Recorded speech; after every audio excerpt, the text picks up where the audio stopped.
introduce you to your panel. It's Claire Palmer from 5 Essex Court, she's a barrister at 5 Essex Court, I should say. Stephen Vullo QC, who's a barrister for 2 Bedford Row, and Hanif Mussa, who's a barrister at Blackstone Chambers. I'm going to hand you over to them for talk. Thank you very much. Well, welcome. I'm going to kick off and speak for about 5 or 10 minutes. Then Stephen and Hanif will, and then we're going to open it up for questions. So start getting your thinking caps on if there's anything you want to ask us. As you've heard, I'm at 5 Essex Court. That's a police law set, but we also do public and human rights, general civil law, including employment. I had a fairly circular route to the bar. I applied for commercial, chancery and tax. I ended up getting a pupillage doing commercial and some employment, which is when I started doing employment work, and did my pupillage there. Didn't get taken on and applied for tenancy. And I did 9 years at a common law set, which meant I then started doing some criminal work, which I always said I would never do, and carried on doing general civil employment, and 6 years ago applied and got on to the Attorney General's C panel, which means that I'm allowed to represent the government for civil work. Last year I was appointed to the B panel, and I've just completed the first year of my 5-year appointment doing that work, and moved to 5 Essex Court about 9 months ago. So don't ask me too many difficult questions about how our pupillage system works there yet. I haven't got onto that. So what do I do now? Well, being on the government panel means that I do undertake quite a lot of government work. I also do work for various police forces around the country. I do a lot of employment work for both employees and employers. I have fascinating, interesting clients ranging from GCHQ through other government organisations, and including employment clients such as acting for a farm and undertaking knowledge of artificial insemination. I've now had 2 of those cases in 11 years. I don't know what my clerks are trying to tell me. Working for defence companies or seeing the inside of a trading floor. You get quite a lot of questions from the clerks of could you just, which saw me doing a writ for habeas corpus in the High Court. Not so many of those around, and no books from which you can go and learn about what you're about to do. And most recently I've been a junior in the Court of Appeal in immigration law, where the government were having their minimum income requirements challenged. Advising a police force who'd kept a defendant in police custody with handcuffs for 11 days. The downside of doing the work that I do is that I'd say that government clients and police clients aren't the most popular with judges or with the public, and often higher standards are asked of your clients, and there's often tight resources. What does the lifestyle involve? Well, for me, what I love about the work that I do is it's incredibly varied. I have the benefit of significant court work, including witness handling, appellate advocacy, trials, but also conferences and chambers and undertaking paperwork. So I have a real mix of being able to go out and about around the country in a variety of different tribunals and courts, but also spending time in chambers and being able to get to those lunchtime gym classes. That means I can still eat in hall every so often.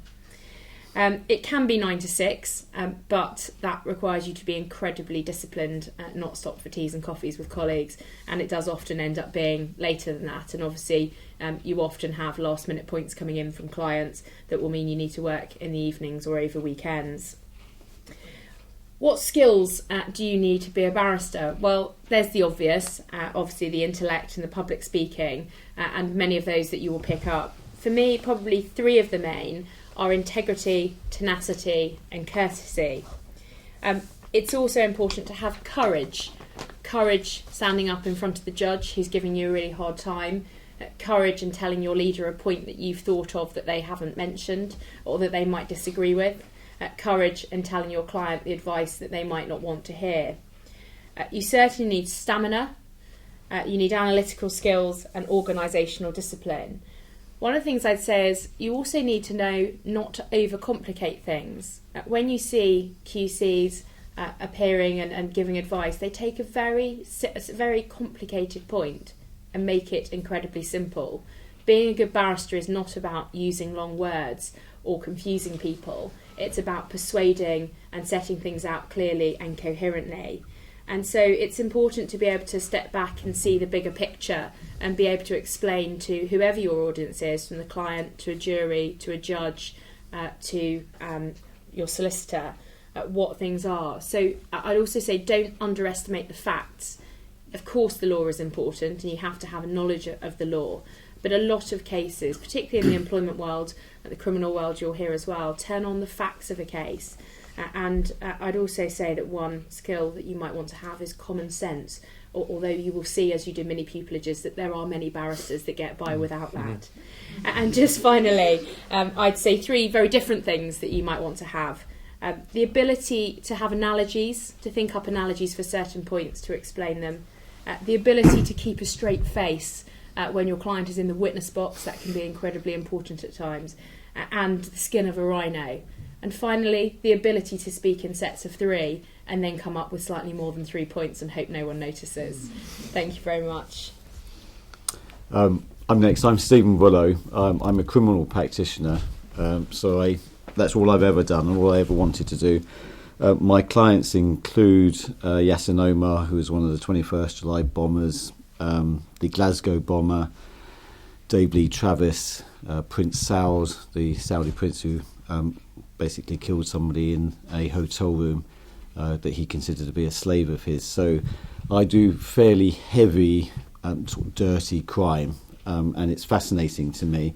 And I know lots of you will be interested in doing crime but be put off probably due to talks about fees and stuff like that. I still encourage people to do criminal law because it's much more interesting than the other field. I can prove that by saying this. If you go to a dinner party and you are a banker, for example, or you do highbrow commercial civil litigation, and I'm at the same dinner party, people are going to talk to me at the table about what I did that day, and that's just the reality of it, isn't it, really? But anyway, one of the biggest skills, you earn much more money if you do what Claire does, and Hanif as well, but one of the biggest skills I found at the criminal bar, and I'm not sure if it crosses over to the other disciplines, is being nice and polite to people. I know that sounds like a really odd skill because we have an adversarial system. If you watch the TV, everyone's at each other's throats. When I started off as a pupil and in the first sort of 2 or 3 years of practice, you'll find this. There are lots of quite horrible people, rude and objectionable people at your college, and then maybe in pupillage, and then people you'd be against in courts. And as I've gone further into the profession, those people have disappeared. And when you look at the people at the very top of this profession, like our head of chambers, Bill Clegg, and lots of people like in Orlando, Pownell, one of the finest sort of silks in the land, John Kelsey Fry, they all have this common theme of just being really nice. And when you think about it, it does make sense because it's a people profession that we're in. We're trying to convince people of things. If you are a horrible person that nobody really likes, or instinctively somebody that people dislike, it's going to be very difficult for them when they listen to you to accept anything that you have to say. If you're in court and people think that you're nice and reasonable and polite, and you make a point, it's obvious that they're much more likely to accept it from you. And it does make the working world a much nicer place. So I know it sounds very simple, but it is one of the most important skills I think you can have, certainly at the criminal bar, is to be nice and polite, because sometimes you're dealing with very difficult issues. Your client may be accused of having killed a child, and the prosecutor is prosecuting your client for that death. And you can see very easily how the two barristers involved in that case could clash with each other over the issues in the case. It's quite important that you don't do that. You keep yourself slightly distant from the facts of the case and the battle that goes on in court, and be polite and nice. In crime, there is one main skill, and that's advocacy. There are all of the other skills. You need to have a certain amount of intellect. You need to be able to draft things, but it is, of course, just advocacy. And on the form here, it says that we've been asked to speak to you about these things. Well, what can you do to get public speaking experience? And really, that's anything. But I would, if anyone's going to the criminal bar, try to seek out any opportunity of standing up or sitting down. It's quite weird for me sitting down actually, but Claire sat down, so I thought, look, God, if I stood up. But I never ever talk sitting down. But stand up in front of people and talk about something. It doesn't matter what it is. It doesn't have to be legal at all. If you're going to start to do your pupillage interview rounds and you haven't spoken in front of people, you can't expect to walk into an interview situation where the only thing we look for, certainly in my chambers, and I'm head of pupillage in chambers, so I know what we're looking for, is just advocacy. You can't expect to do that if you haven't practiced it before walking into the room. And so what I suggest is you ask your friends to come round and say, I'm going to give you a 3-minute talk on something. They'll all laugh at you. There'll be a very difficult audience, but that's going to be experience. If you can go to the Citizens Advice Bureau and help people there, any situation where you get up and are able to talk is experience. You cannot learn advocacy from a book. It's just not possible. Second thing, and it's very much follows on from what Claire said, is don't try to sound like a barrister. Firstly, like who would want to sound like a barrister? But I do the advocacy training in chambers, and I have a trick that works every single time, and it would work with any of you. If I asked any of you to stand up now and deliver a piece of advocacy, it would be very wordy. You'd use words you'd never normally use in normal life. You'd get all stuck. You'd lose your thread. You wouldn't even understand what you were saying yourself. And then I'll ask you to sit down and say to me, look, what is it that you're trying to tell me? And then any one of you in the room would be able to say, well, look, what I'm trying to say is X and Y. And that's the submission. So just stand up and say, my submission is X and Y, and keeping it very simple. Being simple actually takes quite a lot of hard work. People that waffle around the points don't understand them. They haven't done enough work to fully understand how simple the case is. So simple submissions really do reflect a great deal of hard work that's gone into the case beforehand. You must always protect your integrity. I think this goes across all disciplines at the bar. In criminal cases, if a prosecutor says to me that there is nothing to disclose, for example, in relation to a complainant and their previous convictions or anything like that, I just accept without question that that's true. If it were ever to come to my attention that I'd been misled by a barrister in court, and it happens very rarely, but it does sometimes happen, that person has a reputation that will never ever leave them. So you must always, and it's part of being nice, you must always be honest and truthful.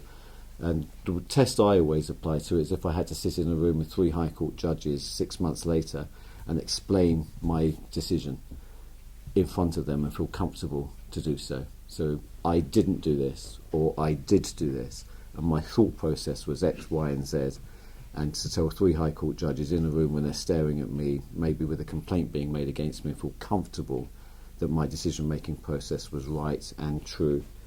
Last thing, and my son's Harry's here, we were talking about, he's only 9, but we were talking about what I should say to you, and he came up with a good topic actually. It's to keep a sense of humour, because work can be quite stressful, it can be quite difficult. And if you're dealing with what can be, in some circumstances, very horrible sets of circumstances and facts, you should certainly keep your sense of humour, again, feeding back into being nice and being polite to people. So that's what I think. Well, hello everyone. I'm Hanif. I'm a barrister at Blackstone Chambers, and I've been in practice for about 6 years now.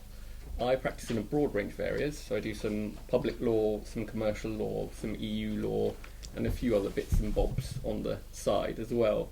The sorts of cases I've been involved in, again, it's a really wide range for a wide range of clients. So I've acted in public law proceedings brought by detainees in Afghanistan against the British military forces, arguing about breaches of their human rights. I've also acted for large commercial companies like Virgin Trains, challenging government decisions about procurement in the railways context. So it really is a real mixture of areas that I work in. I'm also a junior member of the Chamber's Pupillage Committee, so I often end up reading forms from people in your position and interviewing people as part of our pupillage assessment process. What I propose to do for the next 5 minutes or so before we hand over to you for questions is to talk about two main things. One is the relevant skills, and secondly, how you should go about trying to show them and demonstrate them. So, what skills do you need to be a successful barrister? Whilst Claire and Stephen were speaking, I was taking notes myself, because I think you're always in the process of learning, and there's no magic formula to it. What I can tell you about, however, are the particular types of things that we test for as part of the assessment procedure, looking at people in your position. I think there are probably 4 main areas that we're interested in. The first is intellectual ability. I think certainly for the types of work that I'm involved in on a routine basis, you do need a high degree of intellectual ability to be able to manage the sorts of problems you're dealing with. The second is advocacy ability. I think there I refer to written advocacy, which is a very important part of the profession, as well as oral advocacy. The third is what Stephen captured under the heading of being nice to people. For me, that includes things like temperament, good judgment, interpersonal skills, being able to deal with clients, both lay and professional. I think the fourth factor, which is often missed out, is motivation and sheer capacity for hard work. If there's one thing that will see you through, it's just the capacity to work really, really hard at a particular issue or a particular problem. If those are the sorts of skills we're looking for, how does someone in your position go about demonstrating them? I think I'd make 2 general points at the outset. The first is that any good pupillage assessment process should give you plenty of opportunities to demonstrate those skills. So you usually have an application form to fill in. There will usually be some form of interview procedure. In our chambers, we also invite everyone who's looking to acquire pupillage in our set to undertake an assessed mini pupillage as part of the pupillage assessment process. So you'd be in with us for a week, you'd undertake written work, you'd be supervised by a barrister in chambers. So hopefully you should have plenty of opportunities to demonstrate your skills. And the second general point, I think, is that you don't need to be closed-minded about how you evidence and demonstrate your skills. You can be creative. It's down to you to explain how your relevant experiences show that you've exhibited a particular skill or another. I might run through the types of skills that I emphasised in general terms and speak about some of the things that you might be able to do to demonstrate that you have the requisite skills. As for intellectual ability, I think it is quite difficult to get away from the importance of qualifications and degree results. I think certainly at the civil bar it is a fact that you need to have done well and you need to demonstrate the capacity to do well on the academic side in order to make real progress through application processes. If you're feeling uncertain or insecure about the qualifications that you've accrued in the past, think about how you might explain a result that wasn't perhaps quite as good as it could have been.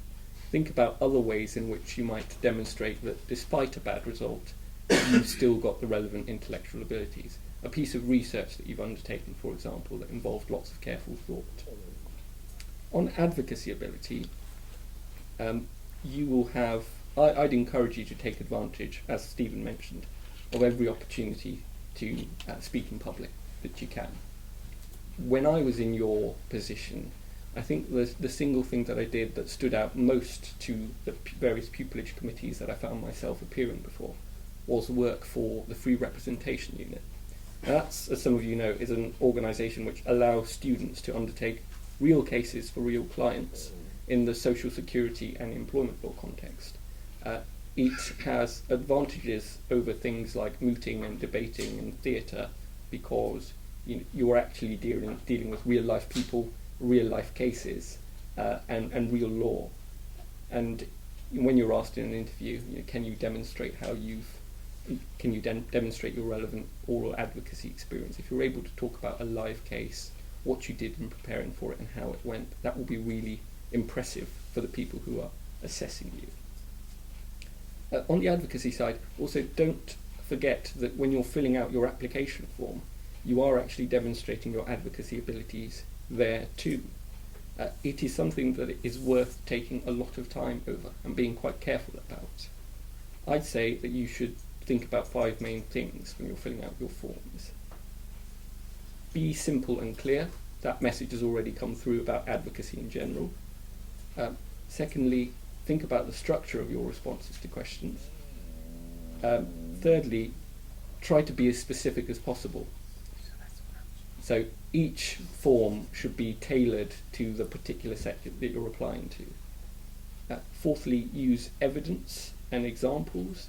You often find forms which say, "Oh, I've really been interested in oral advocacy from a very young age, full stop," and there's nothing else. And you think, well, anyone in your position is bound to say that, but what I need is evidence to demonstrate that that's true and that you have a genuine interest for this sort of thing.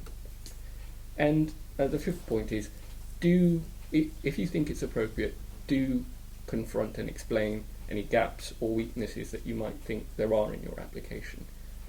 There's nothing wrong with doing that, in my view. You're giving the person who's reading your form a broader view on you as an applicant. Temperament, good judgment, interpersonal skills. Well, I don't think that there's any single way of demonstrating those. You'll have a chance to do so in the interview. You'll have a chance to do so by reference to the work you've done beforehand, and you'll have a chance to do so on your mini pupillage if you undertake it. Similarly, for motivation and the capacity for hard work, again, those are things that you can demonstrate through a wide variety of means, and I don't think there's a single checklist that you need to go through to do that. I think I'll probably stop speaking there to leave us at least 15 minutes for questions if you have any. Who wants to go first? You just want to put your hand up or something, make yourself known, don't be shy. Take every opportunity for public speaking. Yeah, absolutely.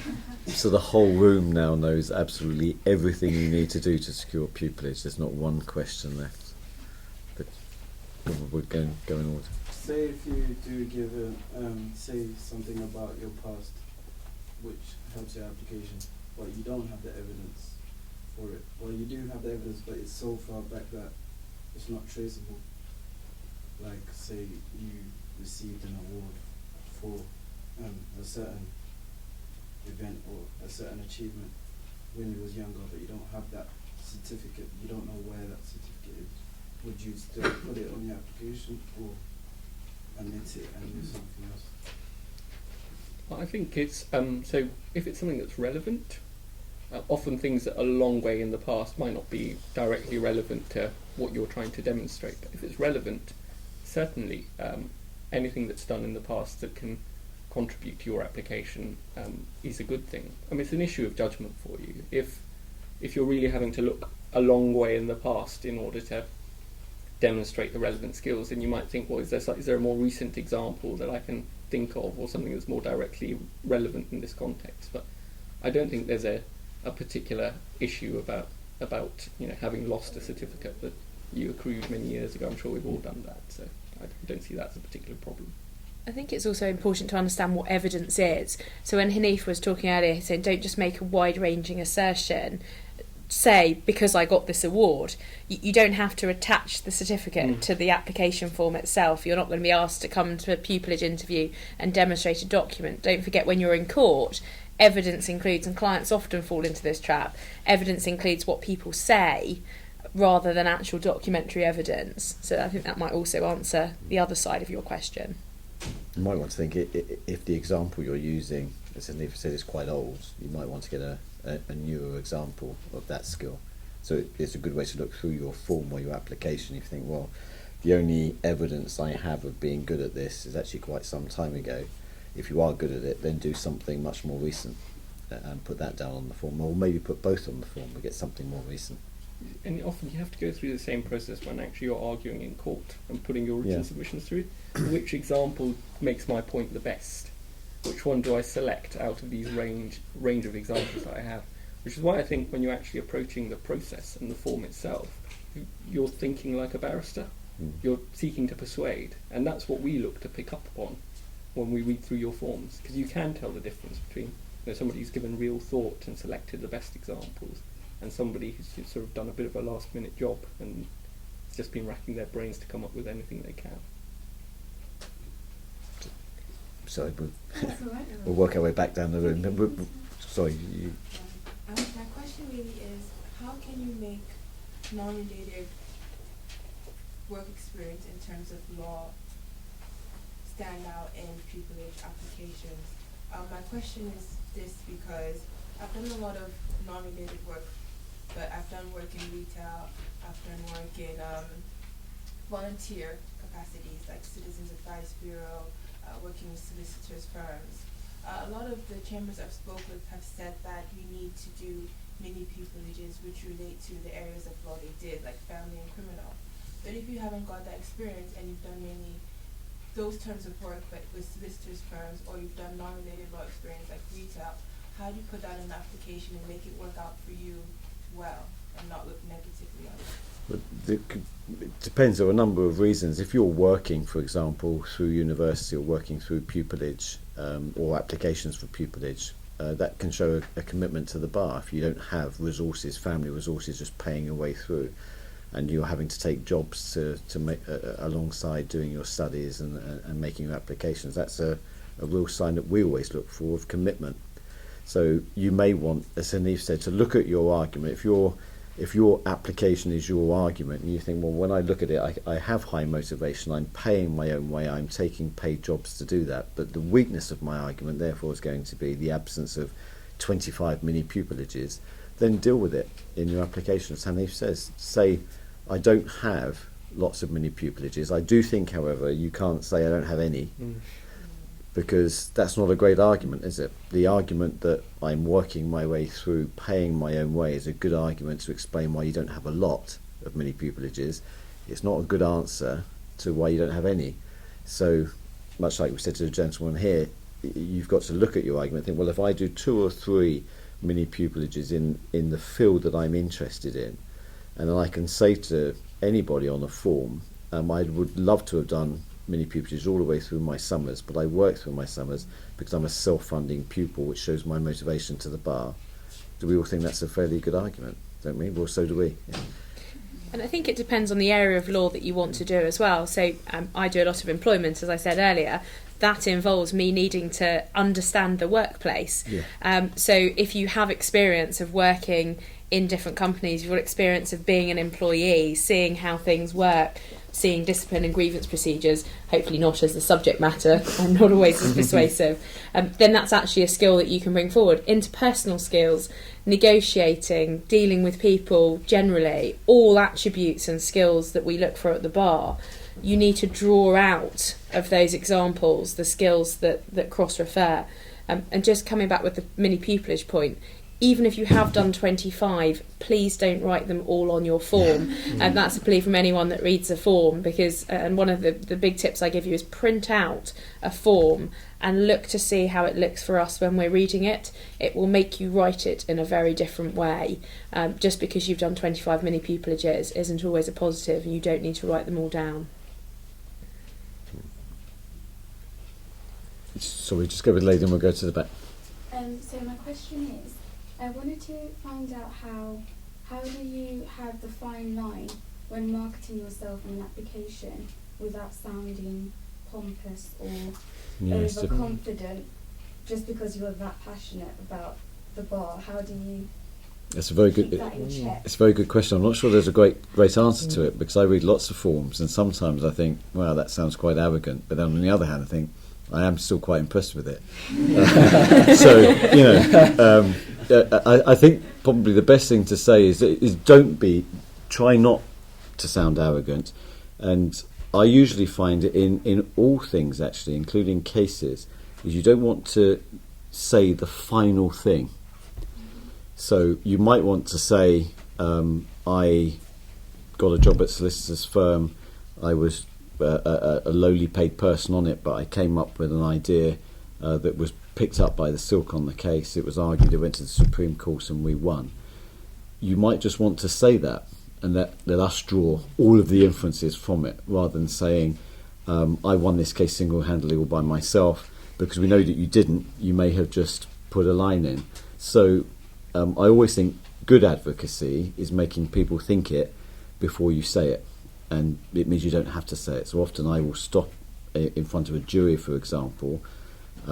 I'll say something, and that's all. Look, we all know what the answer to that is, and then I'll move on because I want them to say it in their heads. And I think that's the same with written advocacy as well. If you have done something that you're quite proud of, you can understate it or just fairly state it in a form and make the reader think, God, she did that by herself. It really had an impact on the case. She must be quite brainy to have come up with that and worked quite hard. Make us think it rather than tell us. So give us the information that leads us to the conclusion you want us to draw, rather than telling us what the conclusion is. That can be the arrogant part, I think. Oh no, it's open. Questions open to everyone. I didn't know if Hanif had anything to tell us. So I agree with what Stephen said. I think certain things speak for themselves, and you can be objective in how you describe things. There's no need to spin things particularly. And also, I mean, the way you describe your achievements in your form is again testing your judgment, which is what we're looking for. And there's no magic. There's no single way in which you can do it, but the important thing is that you're actually thinking about that. Am I coming across as being arrogant? Am I putting this in the right way? And as long as you're doing that, I'm sure you'll be fine. And don't overspin it on a form, because I always see it. So don't overspin it, don't overstate it, because I'll ask you about it and then you'll fall down. So don't do that. I'd say three things about it. I'd say know your audience. So it depends on the type of work that you're applying for as to how confident you need to be and the type of chambers that you're applying for. The second thing I'd say is get people to read your form. When you start doing the BPTC, you have the opportunity to have a sponsor from your Inn of Court. Ask barristers, your sponsor, to read your form and to see what they think. But ask your mum, ask your friend, is this a fair mix? Does it grate when you read it? And the third thing is it depends on what you're saying. If it's something that everybody else has done, to say I'm the best at is quite a hard call, and you're going to be picked up on it in an interview, and you may look very silly. But if it is something that really stands out and it is something that's really good, don't be afraid of making more of that, and that comes back to the judgment point. There's a gentleman at the back. Hi, thank you so much for your talk. My question isn't so much to do with securing pupillage, but it's more to do with life as a practitioner. And I was wondering, because so much of legal education is based nowadays on reading journals, writing articles, etc. I was wondering, is there an expectation that whilst in practice that you will carry on that sort of more academic aspect of whatever you do? Is there an expectation that you will continue to contribute to legal scholarship in any sort of way? Do you not write articles? I'm asked to write articles quite a lot, but I don't have time, so I don't. And I think I'm not sure in the commercial world whether you write articles more than we do. Yeah. In the criminal world, whilst everyone thinks that criminal lawyers don't deal with law, we actually deal with much more law on a much more regular basis than any other form of laws that I know of, because things come up constantly in court. So it's not really subscribing to or writing articles, but we have to do a lot of reading of recent authorities and keep up to date. So it's more that, and on occasion, if I have time, I might write an article about something of interest that came up. The last one I did was many years ago. It was a military case that I did, and the prosecution for many, many years had prosecuted something as a strict liability offence, but it had the word cruelty in it. And I just couldn't understand how you can be strict liability cruel. It just didn't make any sense. And so we argued it, and that was successful. And because hundreds of soldiers have gone to prison on a strict liability offence that wasn't a strict liability offence at all, I wrote an article about that, but usually lack of time means no. I think it depends on the chambers and as an individual. It's some chambers will have an expectation that you write certain articles. I know in our chambers we're expected to contribute towards, and we have a police law update, and people are encouraged to write articles in their practice area.